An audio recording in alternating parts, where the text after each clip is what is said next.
आज माइक नहीं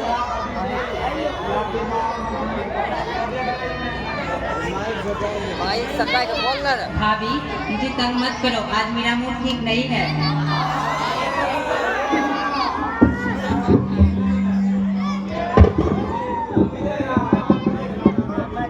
क्यों फालतू बकबक कर रही हो भाभी? मैंने बोला ना मुझे कुछ नहीं सुनना है।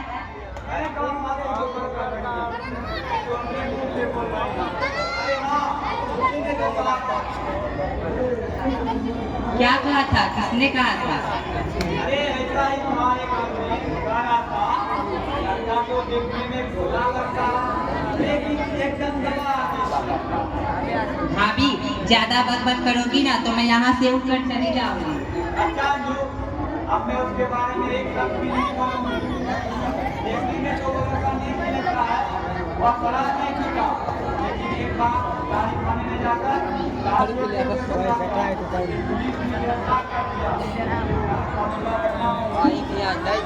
भाभी भाभी तुम मुझे क्यों चाटती जा रही हो?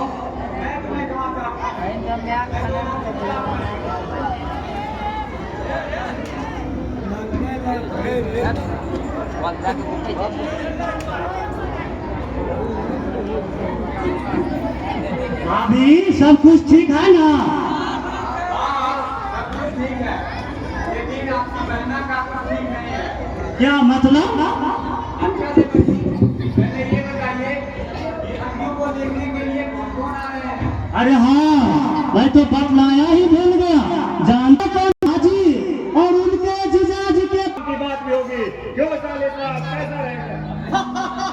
बहुत अच्छा रहेगा। ठीक है गौरी बाबू, पहले हमारी बेटी अंजू को तो देख लीजिए। काम की बातें तो अच्छी होती ही रही। छोड़िए राम बाबू, लड़की तो हम बाद में भी देख लेंगे। अगर लेन देन तय हो जाए तो समझ लीजिए लड़की भी पसंद है। क्यों साले साहब, मैं ठीक कह रहा हूँ ना? बिल्कुल ठीक करो धिक्कर बाबू। आप तो जानते ही हैं इस बेचारे के पास क्या है आप कुछ देने के लिए। इसका तकदीर सब कुछ लूट लिया है। इसके आज रतन सिंह जीता लाते वो अपना बेटी को वादा दहेज दे के शादी कराते। पर बाबू दहेज देने के लिए अब कुछ नहीं रहा है। देखिए राम बाबू, दहेज तो आपको कुछ देना ही पड़ेगा। दहेज के बिना कहीं शादी होती है क्या? अगर मैं दहेज ले लूं तो मेरे समाज में मेरा प्रतिष्ठा नहीं रहेगा।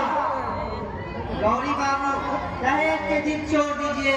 अगर हमारी बेटी में कुछ कमी हो गई तो बताइए। समझ में दाग लग सकता है मगर हमारी अंजू बेटिया में दाग नहीं लग सकता। गृहस्थी जीने के लिए जितना गुण है हमारी बेटी में है। तो हमारा भी बेटा बीजा खराब नहीं है राम बाबू, समझे? और ना ही हमारा संस्कार है गिरा है जो कि बिना दहेज की शादी कर लो। देखिए राम बाबू, अगर आपको हमारे यहाँ रिश्ता तय करना है तो कम से कम 10 लाख रुपया, 1 फॉर्च्यूनर और 10 भरी सोना देना पड़ेगा। 1 रुपया कम भी नहीं। जैसा आप उचित समझे वैसा करें।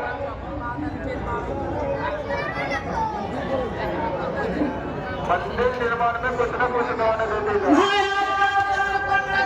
गौरी बाबू, मैं पहले ही लूट चुका हूँ, अब मुझे लूटने से बचा लीजिए। देखिए मेरी चांसी बहन में कोई कमी नहीं बाबूजी, ये अभी BA में पढ़ रही है। आप जहाँ तक कहेंगे हम अंजू को पढ़ा देंगे। आप अंजू के बहू के रूप में स्वीकार कर लेंगे तो मैं समझूंगा इस देवता का चरण पड़ा है। क्या कहा? लड़की BA में पढ़ रही है? नहीं, हमारा भी बेटा विजय मैट्रिक फेल है। नहीं, ऐसी लड़की मुझे नहीं चाहिए जो घर में निर्लज बन के बात करे और सबको कानून पढ़ाए। चलिए गौरी बाबू, देख लेना लड़की BA में पढ़ रही है। हमारे गए थे लोग समाज के कुत्ते ले जाओ यहाँ से। मैंने अपने बेटे को डॉक्टर इंजीनियर वकील बना, तब किसी अंजू के दरवाजे पे पिज्जा लेके आना। 100 लाख चले जाओ यहाँ से। राम सिंह, कान खोल कर सुन लो। इस तरह घर में बुलाकर मेरी बेइज्जती करने का इंजाम बहुत बुरा होगा, बहुत। अगर मैं तुम लोगों को स्थान का रोया चढ़ा दिया तो मेरा नाम बेमुश्किल फेंक देंगे। अरे चले जाओ यहाँ से, बहुत देखे तुम्हारे जैसे फेंकनी बातें, चले जाओ। ठीक है, देख लूंगा तुम लोगों के भी एक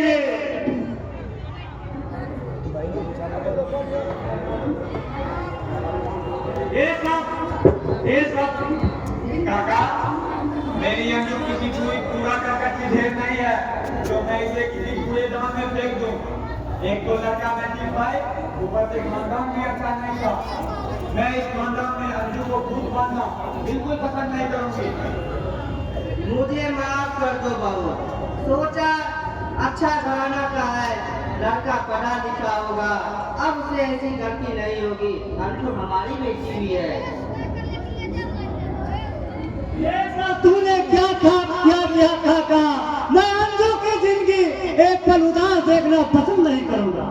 मुझे माफ कर दो बेटे, अब से ऐसी लड़की नहीं होगी। अंजू हमारी भी बेटी है।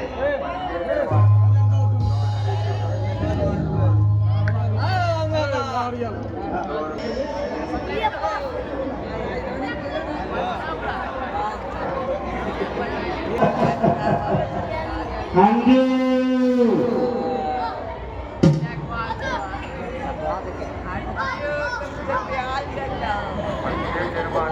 कौन? किसने पुकारा? यह एक आत्मा की आवाज है अंजू। तुम जिस मंजिल को पाना चाहती हो उसका मार्ग बहुत ही कठिन, दुर्गम और कठोरतापूर्ण है। तुम जानती हो कि किसी को कुछ पाने के लिए कुछ होना ही पड़ता है। एक बार फिर सोच लो अंजू, तब अपने पैर को आगे बढ़ाना। मैं कुछ समझी नहीं, तुम कौन हो, किसकी आत्मा हो, क्या कहना चाहते हो तुम?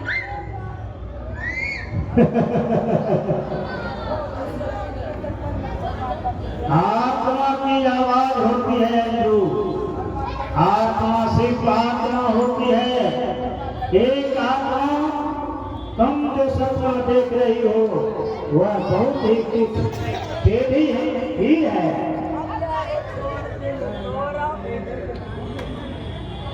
नहीं, मुझे मत डराओ, मैं कोई भी सपना नहीं देख रही हूँ।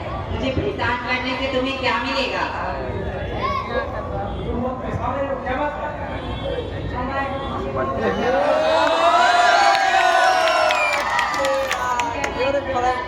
मुझसे क्या है कि तुम जो सपना देख रही हो वह बहुत ही टेढ़ी खीर है। अरे भूत तो कुछ नहीं होता है, तुम्हें भ्रम हो गया है। चलो मैं तुम्हें शाम से पे लेके चलता हूँ। नहीं, छोड़ो, मुझे कॉलेज जाने दो।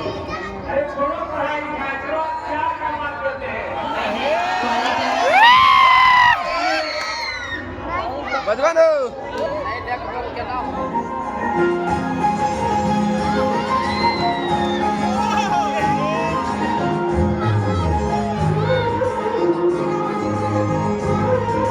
पानी चिंता प्यार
तुम किसी लड़की को खिलौना समझते हो?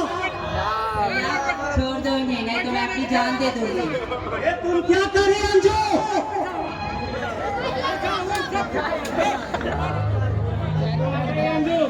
वरना साला मार मार के मेरा भरता बन देता है। क्या रे हरामी?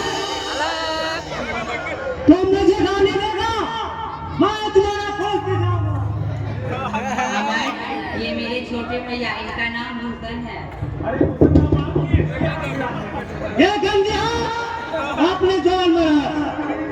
अच्छी तरह जानता हूँ दौलत वाला को दिल एक मात्र खिलौना है। जब तक फूल में खुशबू रहती है ये लोग भौरे की तरह रस चूसते हैं। यही फूल जब मुरझा जाती है तो किसी कचरे पेटी में कूड़े की तरह फेंक देते हैं। और जब इसका कोई सहारा न मिलता है तो ये जाके किसी कोठे की रौनक बनाती है। ना जाने कितनी मासूम लड़कियों को एक दरिंदा के हाथों गुजर जाने पर अपनी जान दे देती है। भैया, तुम गलत समझ रहे हो। हम दोनों में कोई शारीरिक संबंध नहीं, बल्कि करते हैं। आपने मुझको दिखाया, मैंने आपको कुछ नहीं कहा, लेकिन अंजू मेरी जान है। इस पर आप हक में मुझसे बर्दाश्त नहीं होगा। मैं जो कहता हूँ, क्या करूँगा? यह आप क्या कर रहे हैं अमर बाबू? आप भूषण बाबू, यही सच्चाई है। मैं अंजू से ही शादी करूंगा। मगर यह गरीब उतना दहेज कहाँ से देगा अमर बाबू? जहाँ दिल मिल जाते हैं वहाँ दहेज का कहाँ बात होता है भूषण बाबू? तो ठीक है, आज हम आपके जाके पिताजी से बात करूंगा। कोई नहीं मसला, जाइए नहीं जाइए कोई बात नहीं। क्या मतलब?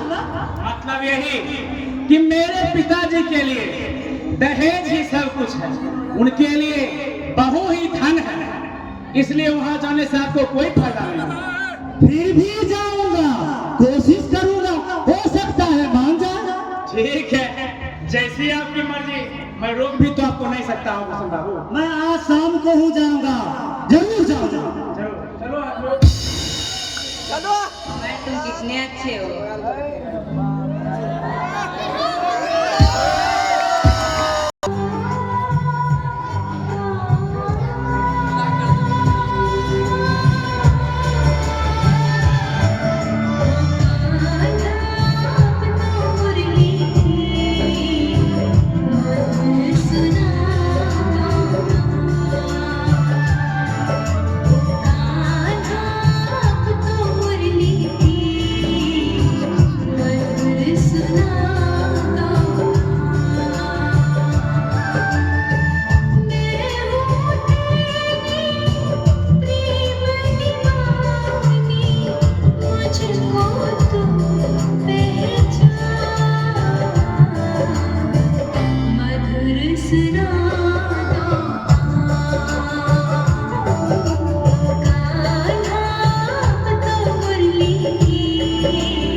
मैं तुम्हें घर पर खोज रहा था और अभी तक पूजा पर तुम बैठी हो।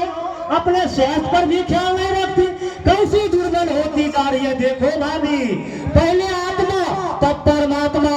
पहले जी भर कर भोजन कर लो, फिर बाद में भगवान की माला जपते रहो। भगवान थोड़े ही कहते हैं कि खाना खाने के बाद मेरा नाम मत लो। अच्छा देवर जी, मैं समझ गई।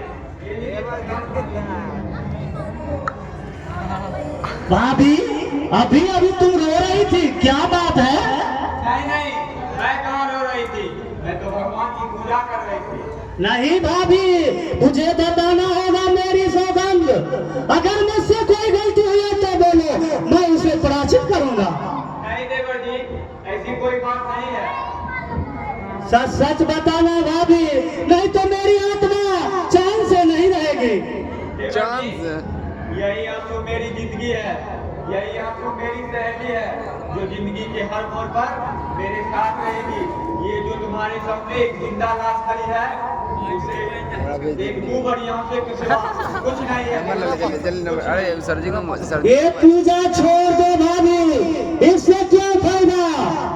देवर जी, ये पूजा उसके लिए है जो इस मातम भरी अंधेरी कोठरी का चिराग है। इस चिराग को सलामत रखने के लिए मैं इस मंदिर का दरवाजा खटखटाती हूँ, ताकि मुझे भी रोशनी मिल सके। सचमुच तुम एक देवी हो भाभी, लेकिन मैं तुम्हें एक बात बताना चाहता हूँ। क्या इसे तुम स्वीकार करोगे? क्या कहना चाहते हैं आप? आपके लिए जान भी दे दूंगी। भाभी, मेरी आत्मा चैन से नहीं, आपकी मेरी प्यार की खाली जगह को तुम ही भर सकती हो। होश में बात कीजिए। मैं सदा होश में ही बात करता हूँ भाभी, शायद तुम गलत समझ रहे हो। भूषण, एक विधवा के लिए ये सोचना भी पाप है। आज तक कोई भारतीय विधवा नारी ने ऐसा कर्म नहीं किया। अगर मैं ऐसा करूंगी तो क्या मेरे ऊपर रुपया नहीं उठेगी? क्या मेरा समाज मुझे समाज से निकाल नहीं देगा?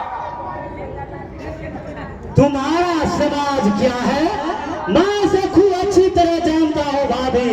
ना जाने कितने मासूम लड़कियां विधवा हो गई, पस्त भ्रष्ट हो गई, और ये सैकड़ों ये समाज की उंगलियों उठने पर वो अपनी भाभी बिलख बिलख की जान देती। अगर यही समाज उसे इंसाफ दिया होता तो भाभी ये ऐसा कभी नहीं करता, उसे भी जीने का हक है भाभी। भूषण, आज आप पागल तो नहीं हो गए हैं? मैं वैसी औरत नहीं हूँ। मैं बस ग्रस्त होने से पहले इस शरीर को आग लगा लूंगी। आप होश में बात कीजिए। मैं सदा होश में ही बात करता हूँ भाभी। माफ करना, शायद तुम गलत समझ गए हो। मैं तो मन में एक बात लेकर आया हूँ। क्या कहूँगा? मैं तुम्हारी खाली मांग में सिंदूर भरना चाहता हूँ। भूषण,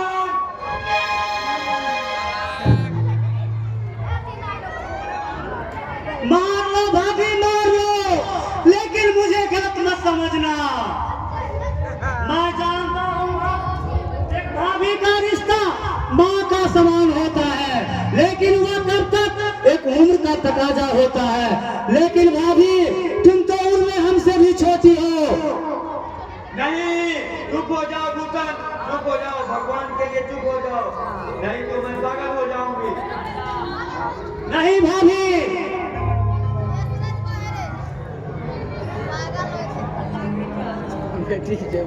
ये सब कुछ बोलने से नहीं होगा भाभी। जिस भगवान को तुम पूजा करती हो, क्या वो तुम्हारी मांग की सिंदूर लौटा सकेगा? जिस भगवान की तुम पूजा करते हो, क्या तुम्हारे हाथ की कांचों की चूड़ियां फिर से लौटा सकेगी? भूषण, मैं सोच भी नहीं सकती थी कि तुम्हारे मुख से ये बात सुननी पड़ेगी। मैं जान दे दूंगी।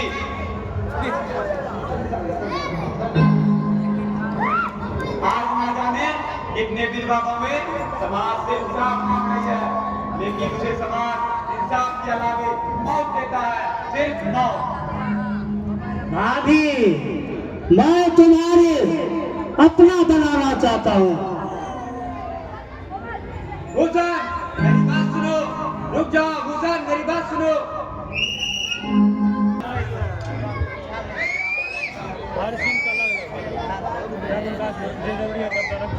अरे भोला, ओ भोला,